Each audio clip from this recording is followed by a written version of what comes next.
শুনেছেন, উত্তর কলকাতার এই প্রাচীন রাজবাড়ির স্তম্ভ আজও নীরবে ধরে রেখেছে এক মহাপুরুষের পদচিহ্ন। উত্তর কলকাতার ঝামাপুকুর, সময়টা 1852 থেকে 1855। এই অঞ্চলের ঐতিহ্যময় প্রাসাদ ঝামাপুকুর রাজবাটি। এখানেই কুলদেবতা শ্রীধরজিউর পূজা করতে আসতেন গদাধর চট্টোপাধ্যায়, দাদা রামকুমার চট্টোপাধ্যায়ের হাত ধরে। তিনিই পরবর্তীকালে বিশ্ববন্দিত হন শ্রী শ্রী রামকৃষ্ণ পরমহংস নামে। সমাজ সংস্কারের সূচনা লগ্নে এখানেই তিনি বলে ওঠেন, চাই না আমার অমন চাল কলা বাতা বিদ্যে। রাজা দিগম্বর মিত্রের ঐশ্বর্যমণ্ডিত সেই বাড়ি আজ আর নেই আগের মতো। দক্ষিণাংশ কালের গর্ভে হারিয়ে গিয়েছে, জায়গা নিয়েছে বহুতল আর গুদাম ঘর।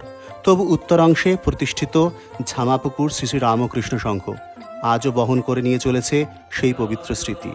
আর দাঁড়িয়ে আছে প্রাচীন রাজবাটির দুটি স্তম্ভ, নীরব সাক্ষী হয়ে এক গৌরবময় অতীতের।